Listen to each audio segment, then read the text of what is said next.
varices nos referimos a una enfermedad que afecta principalmente a mujeres, provoca serias molestias y secuelas estéticas en las piernas. Existen factores genéticos para padecer este mal, pero hay otros precipitantes como la vida sedentaria y la obesidad. Las varices es una enfermedad muy común en nuestro medio. 25% por lo menos de las mujeres en nuestro país y 15% de los hombres en algún momento de su vida van a tener varices. Y consiste en la dilatación anormal de las venas superficiales de las extremidades inferiores, los muslos y de las piernas. Existen tratamientos con remedios específicos y compresión elástica que alivian las molestias. Cuando las varices se agravan, el camino es la cirugía tradicional o la utilización de nuevas herramientas que posibilitan que el paciente retorne rápidamente a su rutina.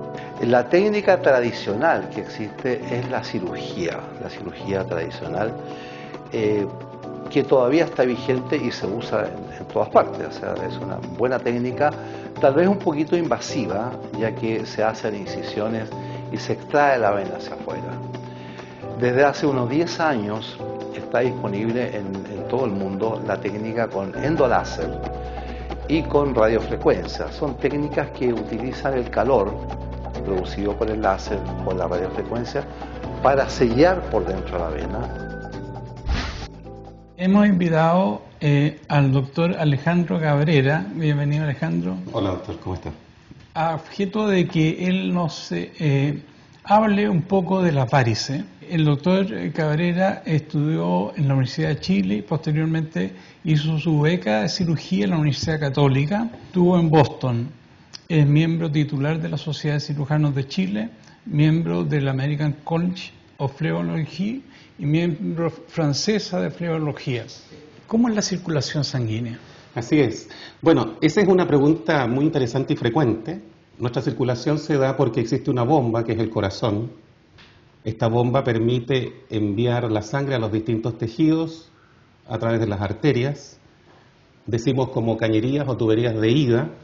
Y también que la sangre vuelva al corazón a través de las venas, es decir, verdaderas cañerías o tuberías de vuelta. Ahora bien, si uno está de pie, el corazón manda la sangre a los pies. Entonces, que vuelva la sangre de vuelta al corazón no es fácil, requiere ir en contra de la gravedad. Y esto requiere mecanismos valvulares. Es decir, para que haya un flujo unidireccional se requiere que exista un sistema valvular que permita que el flujo vaya hacia arriba y no vuelva. Y ahí donde está el principal, digamos, gran tema de la bipedestación. El ser humano, por ser un individuo que camina de pie, es el único animal bipedestado en el fondo. Pagamos un costo por esto, que es que tenemos que tener una circulación en contra de la fuerza de gravedad. Y esta es la base de muchas de las patologías. Dentro de ellas, la más frecuente son las varices. ¿Qué tipo de varices uno puede tener? Existen distintos tipos de varices. Las principales varices son, diría yo, las cordonales, las que todo el mundo como identifica como tales, verdaderos cordones en las piernas. En segundo lugar están en el otro extremo las arañitas vasculares, spider veins, dicen los americanos, que son estas como pequeñas raicitas. El nombre científico es telangiectasia. Y entre ambas existen las que se llaman reticulares. Las reticulares son venas subcutáneas que permiten, en el fondo, alimentar a estas telangiectasias. Las reticulares son muy relevantes porque pueden tener alimentación de las venas pequeñas, pero a su vez pueden crecer hacia varices grandes. Básicamente, el tema de varices nos preocupa por un problema cosmético o por un problema de orden médico propiamente tal, que puede alterar la vida de una persona. La verdad es que ambas cosas, doctor. La base del problema es patología. De momento que existe una insuficiencia valvular, existe un reflujo venoso, es decir, una insuficiencia en el sistema venoso, en parte de la circulación. Esa insuficiencia en el fondo se traduce en dilataciones de las venas, que son las varices. Estas dilataciones venosas van dañando la piel, produciendo una alteración real de la calidad de vida, pesadez en las piernas, calambres, sensación de cansancio, incluso dolor. Entonces, estos pacientes en el fondo van alterando su calidad de vida y en un grado extremo, mayor incidencia de trombosis, o sea, la formación de coágulos dentro del sistema circulatorio. Aparte de eso, la formación de inflamación de las venas, que se denomina flebitis, que son patologías serias o incluso potencialmente mortal, y en grado muy extremo las alteraciones cutáneas que pueden llevar a las úlceras venosas, que son invalidantes y que generan un tremendo problema social, de momento de que la persona no puede ir a trabajar. ¿Qué es una flebitis? La flebitis Porque es... la gente Sí, sin duda. Bueno, aquí veíamos en la imagen, estas son varices cordonales, verdaderos cordones, como ustedes ven ahí, están demarcados. Y la flebitis consiste en definitiva en que se inflama la pared de la vena. La itis es una inflamación. Y esta inflamación habitualmente está relacionada con la presencia de coágulos dentro de la vena. ¿Ya? Esa es una reticular. Hoy en día podemos ver las reticulares con estos dispositivos nuevos de transiluminación, en el cual, en el fondo, con unas luces que son especialmente diseñadas, uno puede ir viendo estas distintas venitas. Las imágenes uno no las ve a simple vista, las puede ver solamente en ese sentido, con este tipo de traje iluminador. Y estas son las arañitas, o telangiectasias, ahí está, pero que en el fondo pueden inflamarse, y esa es la flebitis, y eso es frecuente. Ahora, la flebitis habitualmente está relacionada con una trombosis, y la trombosis es una palabra que a todos nos atemoriza, porque en realidad puede producir problemas graves. Ahora, la frecuencia tampoco podemos decir de que todo paciente con varices en el fondo va a tener una trombosis. En el fondo, el paciente portador de varices tiene 5 a 6 veces más riesgo de trombosis venosa profunda que aquel que no lo tiene. Y desde esa perspectiva, entonces, es un paciente de riesgo. Y en el fondo puede ir estos coágulos al sistema venoso profundo, lo que se denomina trombosis venosa profunda, o sea, coágulos en la principal cañería de vuelta hacia el corazón, o como usted bien dice, hacia el pulmón, en definitiva, y producir una insuficiencia respiratoria que puede llegar a ser mortal. ¿Qué tratamientos han cambiado o son más de vanguardia en el tratamiento de las varices? Es interesante la pregunta, porque en el fondo hemos tenido la suerte en este último tiempo de ver cómo la medicina ha cambiado. Usted lo ha mostrado en este programa en muchas oportunidades, cómo se ha venido dando una medicina que era de grandes cirugías o muy resectivas, hacia una cirugía mínimamente invasiva, de procedimientos de largas hospitalizaciones a procedimientos hoy en día ambulatorios, con anestesia local, con reducción de los riesgos, con reducción de los periodos de licencia. Bueno, las varices no están exentas de esto. La primera operación de varices de finales del siglo XIX, 1800 y tanto, Trendelenburg, con la safenectomía, que era la extracción de la vena safena. Probablemente en la casa los que nos escuchan pueden saber, y más de algún pariente habrá operado y decía era muy doloroso, grandes cicatrices, largo periodo de convalecencia, 1 mes y a veces más, y lo peor de todo, que las varices volvían. Era una solución donde mis profesores en Estados Unidos decían, parece que la solución es peor que la enfermedad. Eso ha cambiado con la introducción del ecodoppler color, que son los mecanismos hoy en día de estudio de las venas.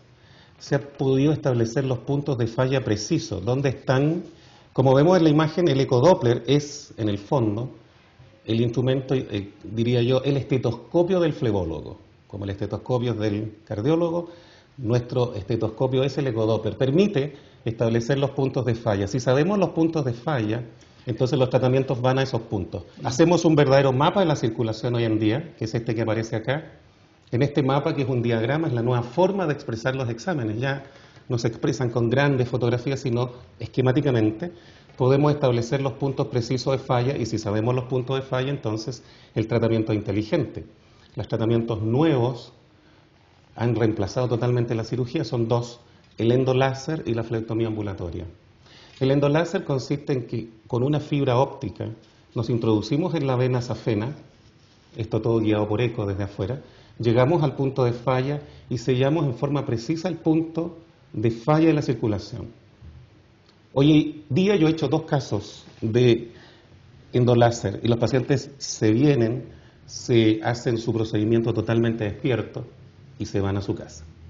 Entonces son procedimientos totalmente ambulatorios. Hay un grupo de pacientes además que por varices muy grandes requiere lo que se llama flebectomía, que es la extracción del varice propiamente tal. Esa extracción se hace con anestesia local. Y hay un grupo de pacientes que requiere ambas cosas, la causa de la enfermedad, la válvula, como usted dice, y por otro lado, la extracción de las varices. Se llama endoláser más flebectomía ambulatoria. Estas técnicas son nuevas, pero fueron introducidas ya en nuestro país el año 2002-2003, ya casi hay una década. En nuestra clínica, que es la clínica Veintec, que es especializada en varices, llevamos casi ya más de 3.000 pacientes tratados de varices grandes. Entonces son técnicas que llegaron para quedarse. En los países desarrollados es así. Todavía se hace la técnica antigua de safenectomía, es válido, pero como todos sabemos la safena es importante, sirve para hacer injertos, es decir, es todavía, a pesar de la tecnología, el injerto más importante en el caso de los bypasses coronarios o bypasses periféricos. Entonces hay que preservarla, hay que cuidar la vena, así es.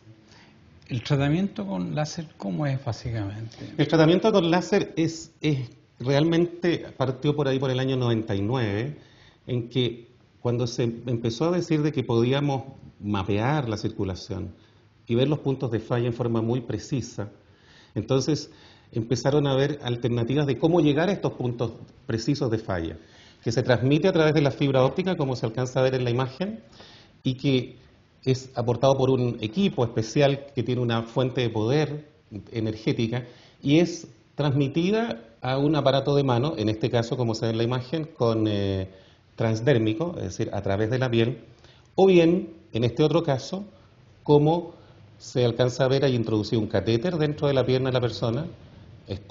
Ese catéter va guiado hacia la ingle, donde está el punto de falla, y se está indicando justo, el rojo viene de dentro, es decir, es endovascular o endovenoso, y se dispara un láser, la luz, que produce un efecto térmico en el endotelio. El endotelio es la pared interna de las venas, y al producir este efecto térmico produce un sello de la válvula, de tal manera que no se produce el reflujo, y es un sello que es permanente en el tiempo, que eso es lo más interesante, que en el fondo permite que el paciente se trate de esto en forma prácticamente definitiva y en forma ambulatoria con anestesia local. Es decir, mis pacientes dicen esto es como ir al dentista, y la verdad es que eso es así. El paciente se hace su intervención y se va caminando. Hoy en día el endoláser en el fondo ha reemplazado la safenectomía, que era la extracción de la vena, la safena completa que se hacía a través de un cable, de la ingle al tobillo. Exacto. Entonces eso lo reemplazó el endoláser, estas fibras ópticas que estamos hablando. Pero igual estaban los paquetes varicosos. Entonces cuando el paquete varicoso es, entre comillas, joven, la vena tiene todavía elasticidad, puede reducirse, y al reducirse en el fondo toma un tamaño normal. Eso se ve como en el 30% de los pacientes. Usted puede hacer un endoláser y hay un 30% que se va a resolver abajo. Pero hay un porcentaje que no, porque ya el varice es muy antiguo, la vena perdió la elasticidad. Ese grupo requiere la extracción de la vena, y eso se llama la flebectomía. Consiste en poner un cuadrante de anestesia local y extraer a través de microincisiones, estamos hablando de 1 milímetro o 2 milímetros, con un crochet que es como los crochets de tejer, sí. Todavía se usan, pero hay hoy en día dispositivos especiales, se van extrayendo estas venitas y se van sacando una por una. Entonces usted tiene resuelto, como decíamos recién, la causa del problema, la falla valvular, y la consecuencia, que es el varice. Cuando la varice está establecida, bueno, hay que tratarla, pero ¿cómo se puede evitar, prevenir la aparición de varice? Bueno, esa es la gran pregunta, y también tiene que ver con la medicina moderna, en el sentido de que podamos aportar soluciones antes que en realidad las enfermedades se produzcan. En este sentido es interesante cómo también la tecnología ayuda. La verdad es que, como usted bien dice, cuando la varice está establecida ya vamos al tratamiento, pero ¿podemos tener una población de riesgo a quienes enfocar y eventualmente prevenir? La respuesta es sí. Para esto tenemos que ir necesariamente a los factores causales o etiopatogénicos, la causa de la enfermedad. Primero, la genética. Las varices son hereditarias. Y en segundo lugar, los factores predisponentes. Ser mujer, las mujeres 4-1 con respecto a los hombres, más varices. Segundo, los embarazos. Tercero, las actividades que producen mucho estar de pie. Entonces, ¿qué podemos hacer? Lo primero es, en el fondo, mejorar la circulación en el sentido de una vida más sana, calidad de vida, más ejercicio, dieta, porque el sobrepeso también es otro factor predisponente. En esto las aseguradoras hoy en día han empezado a hacer cada día más campañas. La ISAPRE Más Vida ha sido líder en establecer campañas de prevención en salud, y ha sido muy interesante ver cómo se ha podido ir enseñando a la población que la circulación es importante y la calidad de vida en definitiva. Ese es un aspecto, o sea, una vida más sana. Después está todo lo que se refiere al soporte elástico. De alguna manera está demostrado que el uso de calceta elástica, sobre todo en estos pacientes predispuestos, las embarazadas, la gente que trabaja mucho de pie, puede, digamos, tener, en el fondo, esta propensión a la enfermedad, uno la va evitando con las calcetas. Pero lo más interesante, doctor Ferrada, ha sido los últimos años. Con la introducción del ecodoppler, podemos estudiar al paciente antes que se le produzcan las varices. Por ejemplo, esta niña, joven, mamá con mucho varices, operada, qué sé yo, papá con varices, antes que tenga un embarazo, estudiar sus sistemas valvulares. Si en este ecodoppler, el examen de ecografía o ultrasonografía, como estamos explicando, nos muestra una falla valvular, podemos tratar esa falla valvular antes que se produzcan las varices. Y esto es muy interesante, es decir, es una prevención mucho más activa, más vanguardista, en el cual, a través de anestesia local, podemos introducir una fibra óptica y tratar una válvula que tiene una falla incipiente. Y entonces sellarla y entonces prácticamente evitar, sobre todo, la aparición de varices cordonales.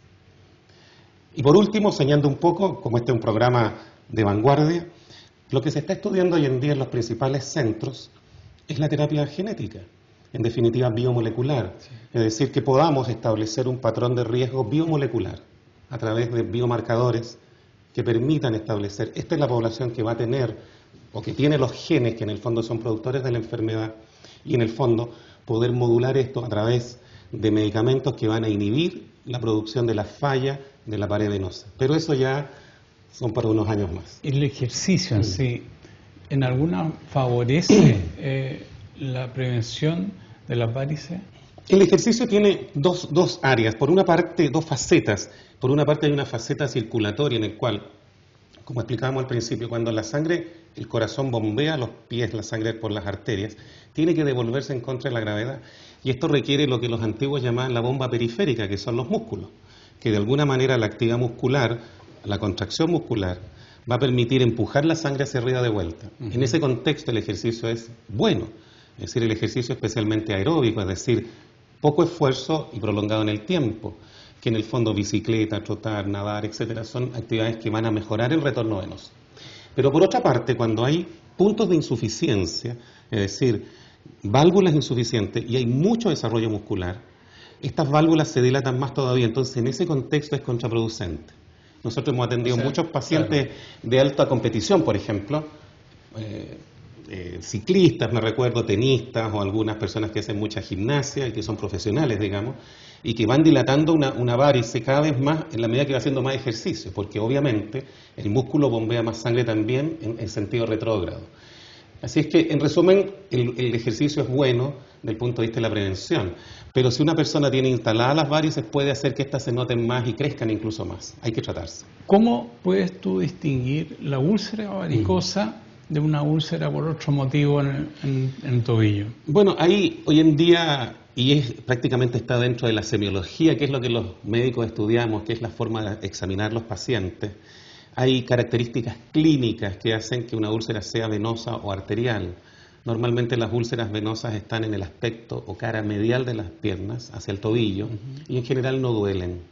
Hay úlceras arteriales que van por fuera, son por fuera del tobillo, tienen que ver con la hipertensión arterial y son muy dolorosas. Después hay otras úlceras traumáticas o de otras lesiones, incluso cutáneas. Pero la úlcera venosa diría yo que es muy característica y uno la puede diagnosticar clínicamente. Ahora bien, lo que se ha estudiado en los últimos años es que esta úlcera tiene, o la herida propiamente tal, tiene una estrecha relación con la presión venosa. Si la presión venosa periférica es sobre 60 milímetros de mercurio, es casi imposible que cicatrice la úlcera. De tal manera que nosotros al tratar los puntos de reflujo, la falla, reducimos el reflujo, baja la presión venosa, bajo estos niveles de 60 y empieza la recuperación de las úlceras. Esto es muy interesante porque a veces se gasta mucha energía y tiempo en curar la úlcera propiamente tal, lo cual no está mal, pero no es la causa. La causa del problema está en un incremento de la presión a ese nivel, que genera isquemia en definitiva a nivel de la úlcera y evita que cicatrice. Si nosotros reducimos esa presión, logramos cicatrización de las úlceras. Diría yo, en casi el 90% de los pacientes en un periodo relativamente corto. Yendo un poco al terreno práctico, tuvo con nosotros un colega, nos decía que no estaban en el auge, digamos, y él trabajaba en el Hospital Salvador, y que las listas de espera eran de 3 años, 4 años. La verdad es que la introducción de la nueva tecnología va más rápido que lo administrativo. ¿Qué quiere decir esto? En general, nuestro país está fundamentado en la codificación del arancel FONASA. Y esta codificación, este libro de codificación, la verdad es que en muchos de sus aspectos, y especialmente en el área de NOSA, está obsoleto. La verdad es que aparecen técnicas que ya no se usan. Y obviamente es muy difícil introducir nuevas técnicas. Cuando a través de nuestra licencia con BEINTEC en Estados Unidos, las clínicas BEINTEC de Chile son parte de las clínicas BEINTEC de Estados Unidos, trajimos la tecnología de las nuevas úlceras. Yo tuve 2 reuniones en FONASA, donde explicamos estos términos para que en realidad se introdujeran los nuevos códigos. Pero en realidad el tema no es de salud, doctor, no es del Ministerio de Salud, lo pueden entender, aprobar, perfecto. Lo que pasa es que los códigos FONASA son en el fondo elaborados por el Ministerio de Hacienda, que tiene que poner un presupuesto detrás del código. Entonces, mucha de la codificación nueva no logra pasar a esto porque en el fondo hay un tema presupuestario. Por lo tanto, no es simple. No obstante, ¿cómo se resolvió en Estados Unidos este tema? Que también ellos tienen lo que se llama el ICD, que es una codificación no de los procedimientos, sino más bien de las enfermedades. Entonces, en el fondo, lo que se ha ido logrando es que uno pueda hacer un procedimiento nuevo utilizando el código básicamente para lo que reemplaza la técnica, cumpliendo los mismos objetivos. Por eso que estas técnicas nuevas hoy en día sí tienen cobertura de las ISAPRES, pero no tienen cobertura de FONASA, porque no existe el código específico. Piense usted que, por ejemplo, el endoláser, que hemos hablado hoy día, para nosotros es rutinario hoy día, rutinario. No se nos ocurriría hacer una safenectomía, pero pasó por 3 años de aprobación en la FDA en Estados Unidos. Los primeros endoláser se hicieron en el año 99, es lo que se llama experimental, para pasar a ser estándar de atención en febrero del 2002. Entonces, evidentemente son técnicas probadas, validadas y que se usan en los países desarrollados, pero en nuestro código FONASA no aparecen. El ahorro absoluto e incluso relativo de las técnicas mínimamente invasivas es evidente, de momento que no hay hospitalización, no hay una anestesia raquídeo general, no hay, ¿no es cierto? Entonces, el gasto que implica recuperación postoperatoria, hospitalización, un día cama, claro, sí, equipo quirúrgico, etcétera. Entonces, claro, hay un costo inicial de implementar la técnica, pero evidentemente en el futuro es tremendamente ahorrativo. Nosotros tenemos 2 clínicas, una ubicada en Providencia y otra en Marriott. Y evidentemente en Providencia se atiende un volumen, 70% de los pacientes que se atienden son de FONASA. Porque a pesar de que estemos en un área privada, hay una tremenda sensibilidad social.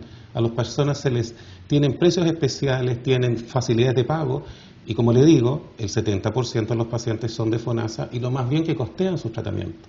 De tal manera que también siempre hemos sentido que hemos cumplido en el sentido de que hemos podido poner toda esta tecnología a disposición también del público, claro, y no que sea para una élite. Ahora bien, las personas que tienen ISAPRE, como acabo de explicar, cuando la tecnología partió, y bueno, aunque nunca es simpático hacer autorreferente, estuve en reuniones con todos los contralores de ISAPRE respectivas, explicamos la nueva tecnología y todas las ISAPRE hoy en día, en el fondo, cubren estos procedimientos, en una cobertura que en una primera etapa, diría yo entre el año 2003 hasta el 2007 más o menos, 5 años, era muy castigada porque era ambulatorio. Había un tema ahí que era muy paradojal, que era que la cobertura de los sistemas de seguro en lo ambulatorio era menor que si era hospitalizado, y que se prestó para algunos vicios en salud en el sentido de hospitalizar cosas que a lo mejor no requerían una hospitalización. Pues bien, felizmente con la ley corta de ISAPRE este tema se resolvió y hoy en día está indexado a la codificación y por lo tanto, a pesar de ser ambulatorio, sí tiene cobertura. De tal manera que los pacientes de ISAPRE en el fondo tienen, no sé, 70-80% de la cobertura. Y si tienen seguros complementarios, prácticamente 100%. Sí.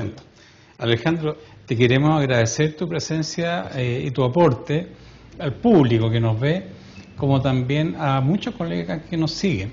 Recuerden que el Twitter mío es @doctorferrada o nos escriben al mail. y que tengan todos ustedes una muy buena semana. Gracias, doctor. Gracias. Un gusto.